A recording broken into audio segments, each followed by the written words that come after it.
Je crois beaucoup à l'organisme apprenant, l'organisation apprenante. C'est non seulement qu'il y a des gens qui apprennent à l'intérieur d'un organisme, mais que l'organisme lui-même est en train de se transformer en apprenant continuellement. Alors oui, sur les méthodes agiles et ainsi de suite, la cinquième discipline, ou quelque chose qui devient, c'est le travail d'équipe, c'est l'organisation elle-même qui se mue, qui se métamorphose au gré du courant, ce qui fait que nous, on est des agents du changement.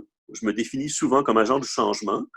Pas par, en toute humilité, c'est être agent de quelque chose, c'est avoir une action là-dessus. C'est de se dire, on a des buts, puis aussi bien les atteindre ensemble. Alors, je fais de la recherche-action participative, même quand les gens ne le savent pas. Les gens m'engagent, c'est mon 28e emploi en ce moment. Quand les gens m'engagent, ils ne savent pas nécessairement que c'est ce que je fais. Mais ce que je fais, finalement, c'est de la recherche de terrain. Mais ce n'est pas de la recherche de terrain pour faire un rapport, c'est la recherche de terrain pour avoir posé la bonne question au bon moment qui va tout changer les choses. Ça m'est arrivé à plusieurs reprises que ça soit 5 minutes avec 2 personnes qui créent une start-up. Ils me décrivent leur contexte, puis je leur pose une seule question, puis ils font comme « Ah, on n'avait jamais pensé à ça, il va falloir tout refaire ce qu'on a fait, tout repenser ce qu'on a fait. » Ou sinon, ça peut être que je travaille pendant des mois avec un organisme, puis je leur permets de voir ce qu'ils sont en train de faire. Alors, de se développer en tant qu'organisme, et puis aussi avec de quelles compétences ils ont besoin pour atteindre leur but.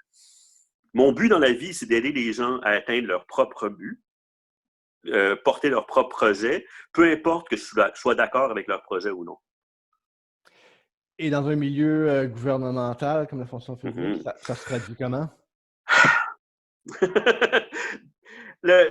La fonction publique, on le sait, est en pleine transformation. Surtout la fonction publique fédérale. J'ai déjà travaillé au provincial au Québec pour les cégeps. Et j'ai pas enseigné dans les cégeps. J'ai travaillé en tant que conseiller technopédagogique. Moi, ça passe beaucoup par la technologie, mais pas pour imposer la technologie. Bien au contraire, c'est pour s'assurer que la technologie n'est pas un obstacle à l'apprentissage.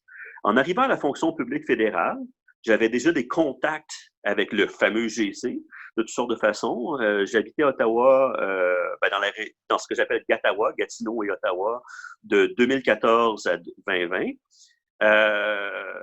Et ce que je remarque dans cette transformation-là, c'est que c'est une transformation interne. Vraiment basée sur des besoins internes, sur la redéfinition. Je crois beaucoup à au-delà de 2020. Cette mission-là, avec 3 piliers, sur l'agilité, l'outillage et l'inclusion. J'y crois et je crois que les fonctionnaires sont prêts à pousser là-dedans.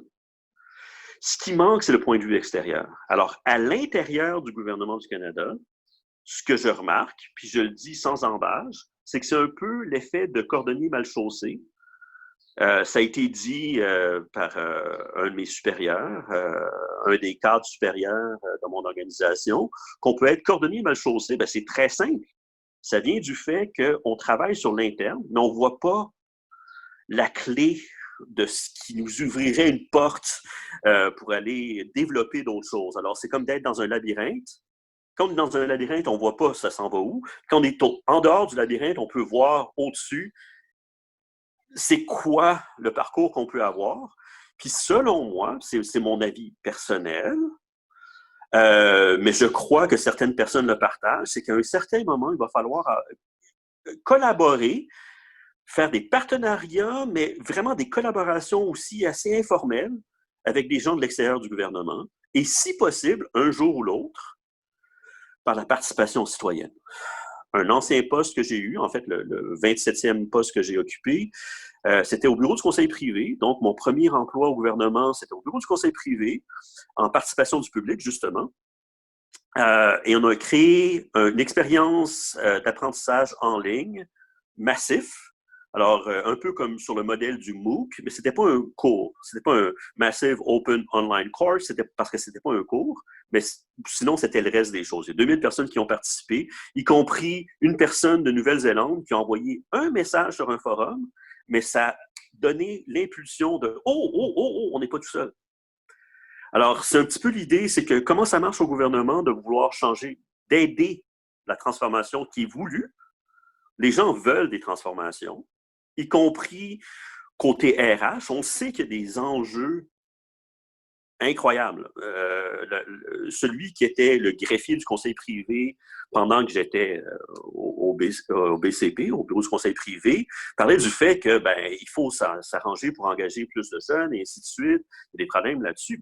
Un problème de taille. Venant de l'extérieur, je peux le dire, ça prenne tellement de temps pour se faire engager. Tu te dis, oui, on le sait, on le sait. Oui, mais ça devient une pierre d'achoppement. Tu peux plus. Ça marche juste plus. Tu peux pas dire « Oui, c'est correct, on va faire avec ». Non, non, ça veut dire que la personne n'est plus là. Une fois que tu es prête à l'engager, c'est trop tard. C'est aussi simple que ça. Puis la personne que tu veux vraiment engager, c'est trop tard.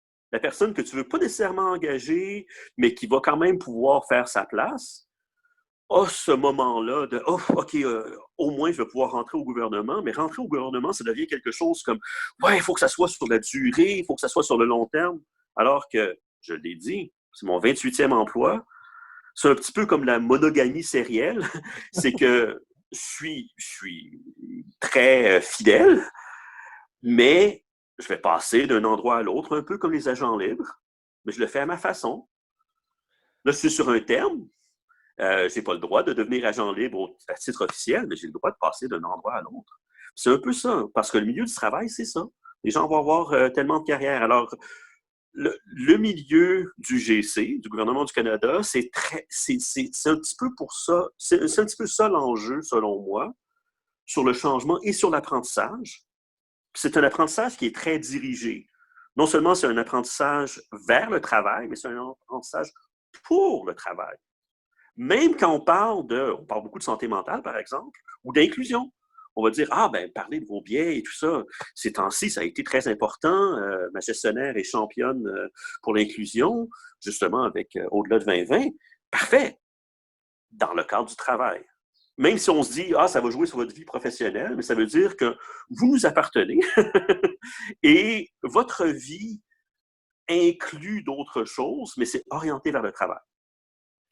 En 28 emplois, tu as dû voir une évolution des tendances dans le domaine de l'apprentissage. Oui. Comment tu contrasterais ce que c'était et où on en est aujourd'hui? En fait, c'est assez simple. C'est que on est de plus en plus vers un mode que j'appellerais collaboratif. Selon moi, c'est le meilleur terme. Ou de partenariat, c'est de se dire, quand on débute un emploi, ou quand on fait, on va dire, un contrat d'apprentissage, puis ça existe à l'université aussi, de plus en plus, c'est une entente des deux parties, de l'employeur et de l'employé, ou des formateurs, des facilitateurs, et ainsi de suite, et des apprenants, c'est de se dire, qu'est-ce que tu essaies de faire? On va t'aider à le faire. Alors, porter ses propres projets, ça, c'est une tendance lourde. J'arrive avec un projet et je vous le propose, est-ce que vous le prenez ou non? Puis, ça se fait très, très bien en tant que travailleur autonome. On est tous un petit peu plus travailleurs autonomes, ce qui fait qu'on a une responsabilité accrue sur notre propre formation. On parle beaucoup de formation juste à temps. Ça, c'est une tendance lourde aussi. Le problème avec ça, c'est qu'on oublie l'autre part qui est essentielle aussi, qui est la formation juste au cas. On se dit, on a besoin de formation juste à temps, just in time, comme just in time manufacturing. Ouais. Ça vient de ça, formation Toyota, mais ça a marché pour Toyota de toutes sortes de façons, dans des contextes particuliers. Un des emplois que j'ai occupé, mon patron est prof d'entrepreneuriat à Carleton, le programme Technology Innovation Management, essentiellement des ingénieurs qui deviennent entrepreneurs. Puis il parle beaucoup de ce modèle-là, qui est très, très bien, lean manufacturing, très bien. Mais ça vient dans un contexte. Puis dans le contexte d'apprentissage, just in time, juste à temps, c'est je vais prendre quelque chose. Attends. Oui, c'est vrai que tu as besoin de ça. C'est vrai que c'est une tendance là. Ça existe. On veut des outils tout de suite. OK, parfait. Comme des médicaments. Je vais prendre une pilule puis je vais avoir pris ça. OK. Mais ça dépend de quelque chose qu'on appellerait juste au cas. Il faut que tu aies un bagage.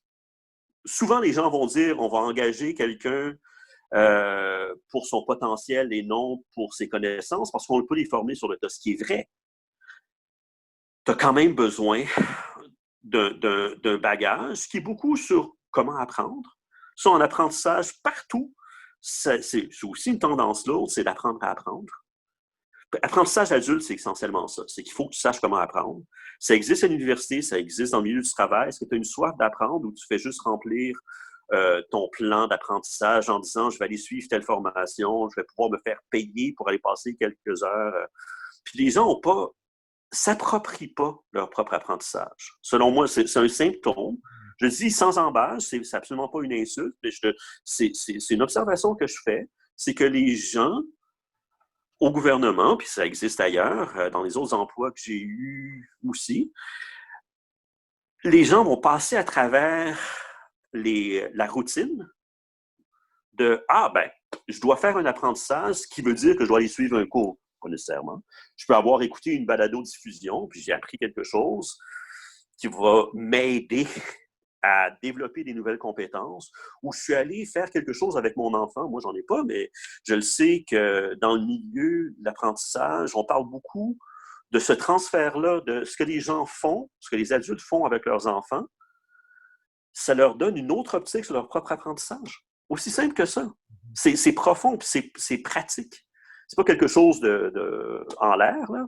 Ça existe vraiment que les gens vont commencer à comprendre l'apprentissage à travers quelqu'un d'autre, dans ce cas-ci, un de leurs enfants.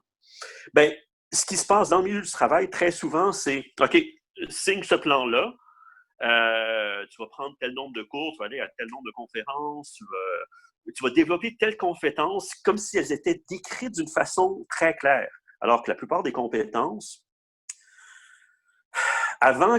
déjà avant qu'elles soient décrites, c'est quoi comme compétence qu'on veut dire?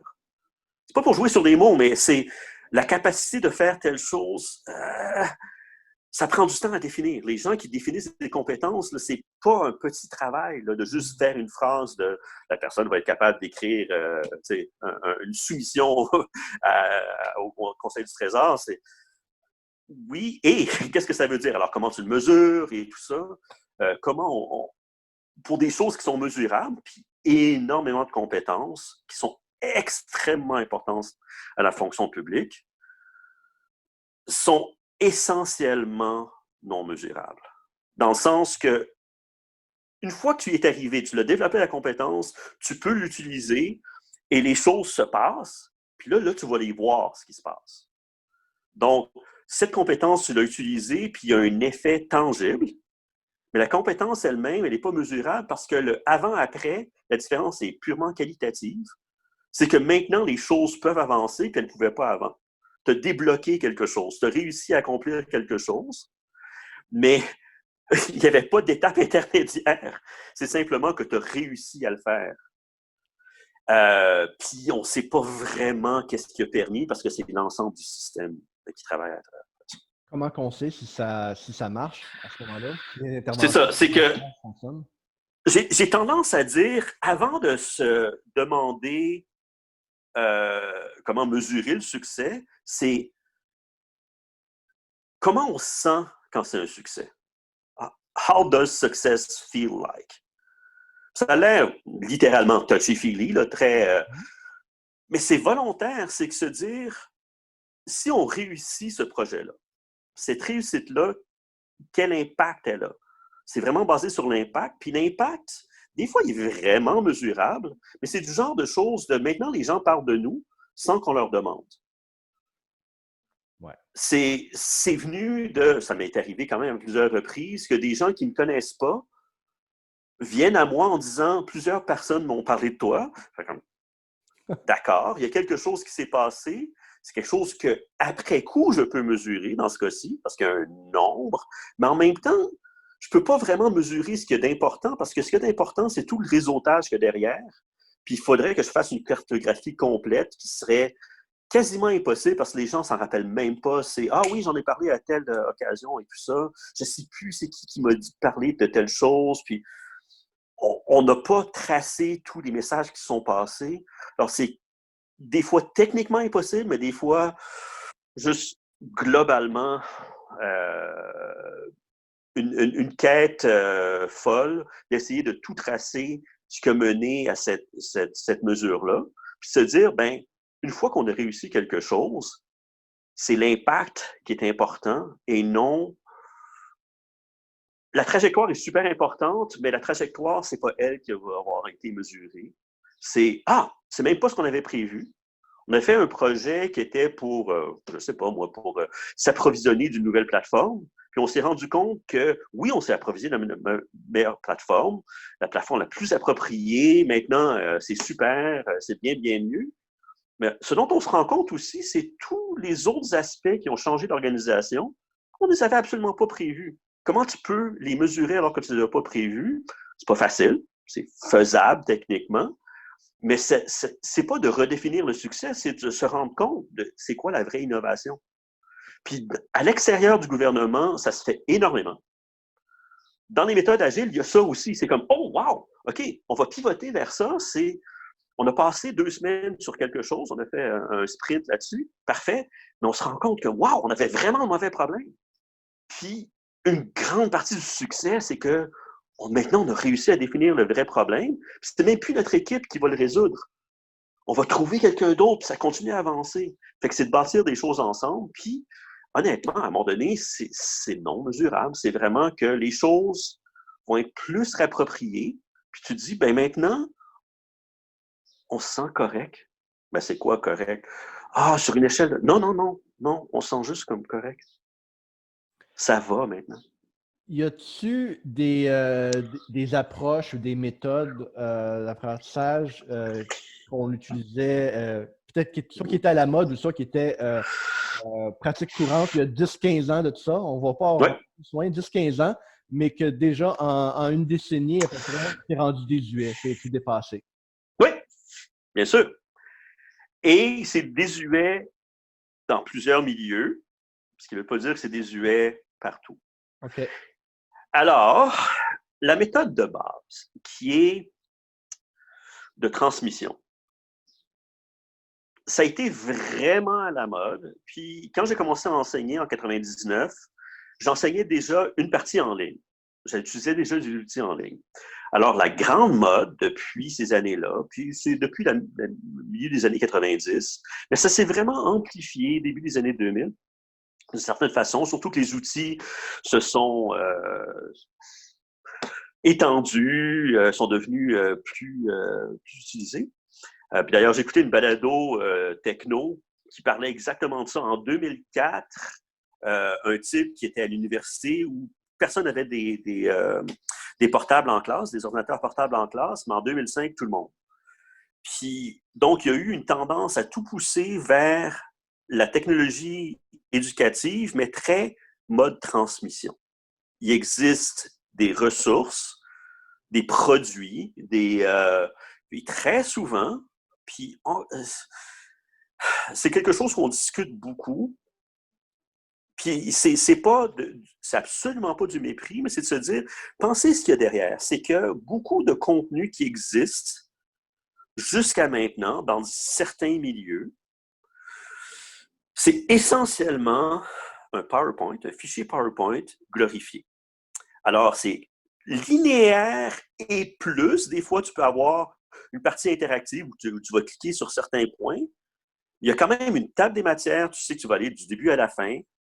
Le contenu ne va pas changer. Alors, c'est basé sur le contenu et c'est sur la transmission du contenu. Les objets d'apprentissage, ça existe comme terme. Ça a été à la mode, justement, de récupérer, d'avoir des répertoires d'objets d'apprentissage. J'ai travaillé là-dessus directement.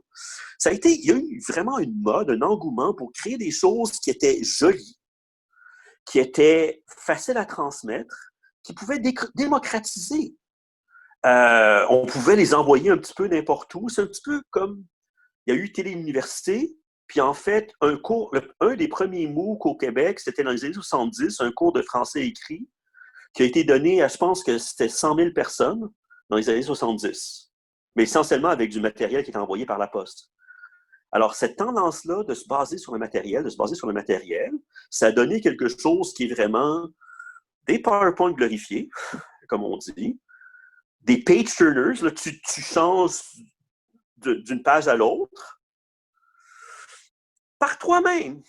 Mais voici le contenu, voici la limite de ce que tu dois apprendre, ce qui peut très bien fonctionner sur savoir comment se laver les mains dans un hôpital ou pendant COVID, pendant le confinement, pendant l'épidémie, la pandémie. Pas très, très facile pour quelqu'un qui doit développer une compétence sur l'inclusion de personnes provenant d'une diversité culturelle ou orientation sexuelle et ainsi de suite, d'avoir la capacité d'empathie ou de compassion. J'aimerais voir le PowerPoint qui va te permettre de faire un avant et après, que tu as senti l'expérience. Comme l'apprentissage expérientiel, c'est une tendance lourde ces temps-ci, y compris au gouvernement. Pas toujours avec les méthodes qui sont les plus efficaces, dans le sens que on tend vers quelque chose comme ça, mais pour le faire, il faut que ce soit les gens qui le fassent eux-mêmes. Alors, la tendance lourde maintenant, c'est on crée ensemble nos propres expériences d'apprentissage. Apprentissage par les pairs, on le sait que c'est beaucoup plus efficace. C'est ce que je fais dans mes cours d'université, mais c'est ce que je fais au travail aussi. Puis, c'est ce que les gens font. Les gens apprennent sur le tas en demandant à la collègue qui sait, même si c'est quelqu'un qui a quitté l'équipe, mais « Ah oui, tu sais, dis-moi comment on fait ça, donne-moi comme… » Oui, c'est un document quelque part qui existe, peut-être, mais c'est cette personne-là qui le sait. Tu dis « Ouais, mais c'est le document. » Non, non, non. Le document, il fallait le trouver. Puis le vrai apprentissage, la vraie transmission d'informations qui développe des connaissances, c'est ce contact-là qui dit « Voici ce qu'il te faut à toi à ce moment-ci. » Mm-hmm. Côté techno, les gens essayent d'automatiser ça, depuis Skinner d'ailleurs. Skinner faisait des tests automatisés qui allaient répondre, qui allaient finalement corriger automatiquement. Question à choix multiple. Les QCM, on se dit, ouais, c'est logique, ouais. Puis ça peut être très efficace, mais il faut très, très bien créer les questions. Puis il y a une tendance lourde qui est, ah oui, bon, on va trouver des moyens automatisés avec l'intelligence artificielle, ça va tout nous sauver. Parce que l'apprentissage machine et l'apprentissage humain, ça peut aller ensemble. Euh, peut-être. Peut-être. Il faut tester. On fait des recherches là-dessus. Ça existe. Il y a une hypothèse qui est attestée. Jusqu'à maintenant, ça ne marche pas si bien que ça. Là. C'est pas, les modèles prédictifs sur l'apprentissage, ça existe. Hein? C'est dans le modèle d'analyse d'apprentissage, c'est beaucoup l'utilisation des données des apprenants sur les activités d'apprentissage, mais vraiment, j'ai cliqué sur un bouton, j'ai lu telle page, j'ai passé tant de minutes devant tel diapo, puis voici toutes sortes de critères sur qui je suis, de quel milieu je viens, je travaille à Halifax ou à Victoria, et ainsi de suite. Et toutes ces données-là sont utilisées pour faire des modèles prédictifs du succès d'apprentissage. Et par succès d'apprentissage, on le mesure avec des tests standardisés, souvent, ouais. qui, on le sait, ne mesurent pas ce qu'ils devraient mesurer. En général, les tests standardisés mesurent l'aptitude à passer des tests standardisés. Aux États-Unis, ça devient philosophique parce que c'est devenu politique, mais le fait est que les tests standardisés tendent à exclure les gens qui n'ont pas été formés en classe moyenne, qui ne viennent pas d'une classe moyenne parce qu'ils ne passent pas des tests standardisés à tout bout de champ. Ils n'ont pas été dans des écoles où ça se fait. Puis après, ce n'est pas un gage du succès dans le travail. Quand Google dit, ou Shopify d'ailleurs, on ne veut pas nécessairement engager des gens avec des doctorats maintenant. Google a pris du temps à comprendre ça. Shopify, assez rapidement, de dire un doctorat, ce n'est pas un gage de grand-chose. C'est tellement spécialisé. Moi-même, j'ai laissé tomber mon doctorat. Ça m'a fait le plus grand bien. Parce que le doctorat, c'est utile pour certaines choses, mais ce n'est pas un gage de capacité à faire des choses pratico-pratiques. En général, surtout que tu as passé tellement de temps, soit dans un laboratoire ou quoi que ce soit. Moi, c'est sur le terrain, mais c'est... tu es tellement coupé du monde que quand tu reviens dans le vrai monde, c'est comme, là, je ne suis pas adapté. Ce n'est pas une capacité d'adaptation qui est mesurée, alors que si probablement ce qu'on devrait mesurer, qui est très difficile à mesurer parce qu'on ne sait pas ce qui s'en vient. Ça aussi, c'est une tendance lourde en apprentissage qu'on ne sait pas ce qui s'en vient. Les gens qui vont nous dire, oh oui, on sait, le futur du travail, dans 7 ans, l'emploi que tu vas occuper dans 7 ans, il n'existe pas en ce moment. C'est plausible. C'est vrai, je veux dire, j'ai été gestionnaire de communauté à une époque, quelques années après que le terme ait été créé. C'est-à-dire de faire la gestion des médias sociaux, mais surtout de créer une communauté à partir d'un réseau, qu'il y ait un sentiment d'appartenance et ainsi de suite. Mais en 2006, les gens n'auraient pas pensé à ça, je pense. Parce que le terme a été créé en 2007, je l'ai fait en 2012. C'est vrai que c'est un poste que j'ai occupé, puis c'est plausible que les gens vont occuper des postes qu'on ne connaît pas encore. Mais même cette tendance-là, on ne sait pas, peut-être que ça va se retourner aussi. Mm-hmm. Il y a des crises qu'on ne peut pas prévoir. Alors, plutôt que de former les gens pour quelque chose qui existe déjà ou qu'on devine qui va arriver plus tard, c'est donnons-nous des outils pour apprendre ensemble, pour développer nos propres compétences, puis pour aider un groupe, un ensemble, une organisation, un organisme, un réseau à développer des compétences communes. Et évidemment, des façons de travailler ensemble, une complémentarité. Au gouvernement, ce qui rend ça très difficile, c'est beaucoup des classifications. Se dire, j'ai besoin de quelqu'un qui est capable de faire ça. Puis c'est dans les classifications CS, machin chouette. Et si la cadre n'a pas cette classification-là, elle n'a pas le droit d'engager dans... Wow! Wow! On parle pas... Il y a des équipes interdisciplinaires, mais c'est pas organique du tout au gouvernement, alors qu'à l'extérieur, ben oui. Moi, j'ai travaillé avec des équipes d'ingénieurs exclusivement. Là. Quand je travaillais avec le type de Carleton, les gens autour de moi, j'étais le seul non-ingénieur de la place. Mm-hmm. J'étais aussi la seule personne née au Canada sur une équipe de 40. Mon patron était très, très fier de ça. Au gouvernement, c'est assez logique qu'on a beaucoup de gens qui sont nés au Canada, peu d'Autochtones. Côté diversité, on pourrait en remettre. Là. Mais côté diversité de background, de bagage professionnel, là aussi, on pourrait en remettre beaucoup, beaucoup, beaucoup, beaucoup. Donc, tu as mentionné que les choses changent. On ne sait pas exactement nécessairement qu'est-ce qui va marcher à court terme. Mais est-ce que tu vois des tendances qui émergent, puis une base de probabilité? Oui. Quelles seraient les approches qui ont le plus de potentiel, selon toi? OK. Fait que probabilité, c'est difficile pour toutes sortes de raisons. Je viens du qualitatif. Là. Bon. Les choses changent beaucoup vers la prise en main très individuelle. Alors, quand on parle de l'économie du petit travail, la gig economy, les gens en parlent beaucoup comme de quelque chose d'extrêmement négatif. Je suis né en 72. En 90, on a décrit ma génération comme ceux dans la vingtaine et depuis 18 ans. Donc, j'avais 18 ans en 90. Et c'était, oui, ces gens-là, ils veulent créer leur propre emploi, ils vont avoir la liberté de faire leurs propres choses, ils peuvent être très motivés, mais c'est très individualisé et ainsi de suite. Ce ne sera pas des grands mouvements sociaux, c'est des gens qui préfèrent faire du skateboard, blablabla. Mais d'avoir un impact et tout ça, beaucoup de ces définitions-là, c'est devenu les millennials, parce que c'est une question de période de la vie pour les jeunes adultes, machin chouette. C'est pas une question de la date où on est né. Mais une tendance très lourde, c'est que de plus en plus, au Canada, spécifiquement, on peut le dire, au Canada, il y a cette tendance-là de se redéfinir constamment avec tout ce que ça implique. Puis on a changé tous les programmes d'apprentissage à travers le Canada. Je viens du Québec, et puis j'ai exclusivement étudié ici jusqu'à l'université. Puis après ça, je suis allé en Indiana, mais le fait est que j'entends parler des autres programmes dans les autres provinces, puis c'est très clair qu'ils ont aussi passé à travers toutes sortes de réformes. Et ces réformes-là sont beaucoup vers l'autonomisation. Fait que ça, c'est une tendance lourde, comme je répète, qui va amener quelque chose qui est très important dans le milieu du travail, c'est que on dit aux gens, vous allez pouvoir redéfinir.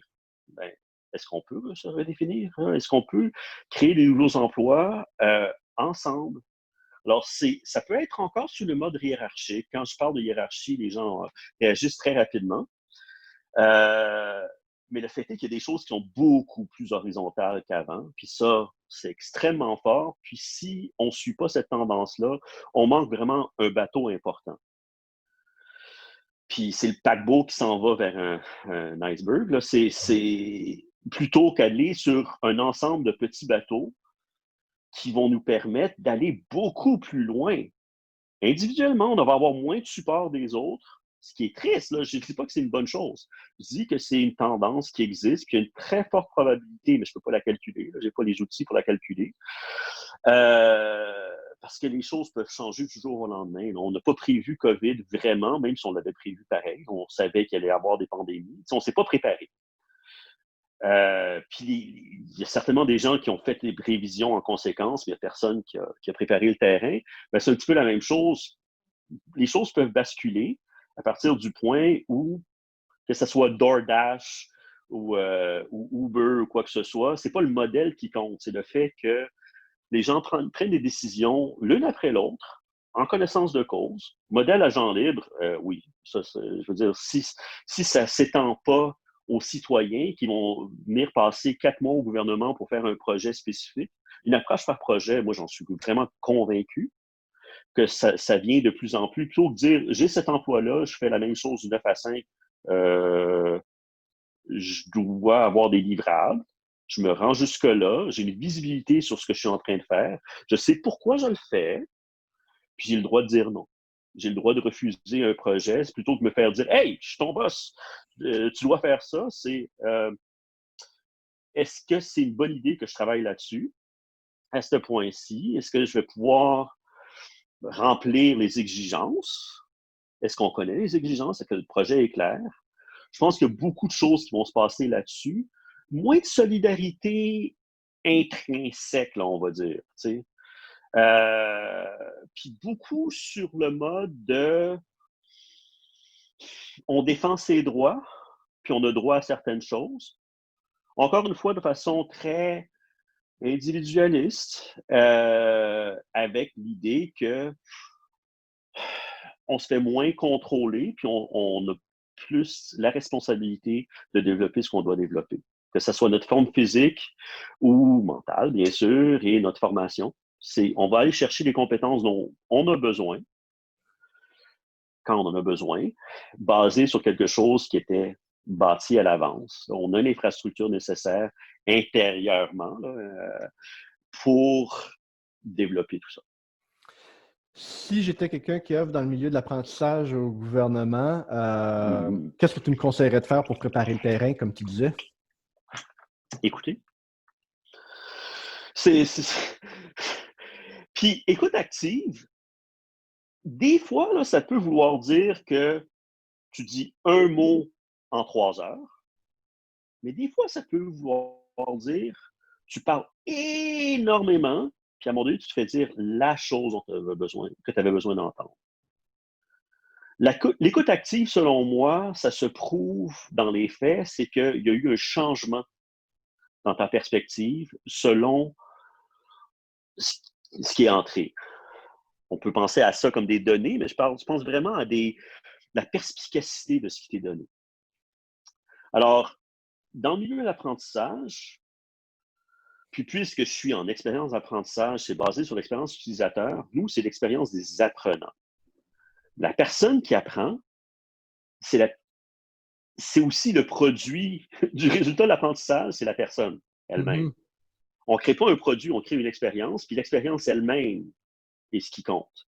Bien, cette personne-là, il faut que tu l'écoutes en l'ayant vraiment compris et accepté pour ce qu'elle est. En tant qu'anthropologue, c'est une des choses qu'on va dire, c'est pas que tu critiques pas les gens ou quoi que ce soit, mais tu prends un autre rôle, puis les gens parlent d'empathie, et ainsi de suite. Mais c'est l'autre rôle de dire, j'essaie de comprendre c'est quoi l'enjeu de cette personne-là. Qu'est-ce que cette personne-là essaie de faire? Bien, si tu essaies d'aider quelqu'un à apprendre, tu n'as pas le choix, il faut que tu écoutes de façon active, en comprenant ses enjeux, et de collaborer pour faire quelque chose qui va lui être utile. Parce que toi, tu ne le sais pas. Tu as beau être spécialiste du domaine, ou spécialiste de l'apprentissage, tu ne sais pas ce qui est nécessaire pour la personne. Puis de toute façon, l'apprentissage, ce qui fonctionne vraiment le mieux, puis ça, c'est tellement clair, c'est quand tu le bâtis ensemble. Le MOOC qui a été le plus efficace selon un grand spécialiste en apprentissage, Arshad Ahmad, qui était président de la société 3M, du prix 3M pour l'enseignement, il disait, il y a eu un MOOC auquel j'ai participé en tant qu'apprenant, c'est celui qui a le mieux fonctionné parce que les apprenants se sont rebellés, puis les enseignants sont partis. Puis on a appris. C'est ça l'idée.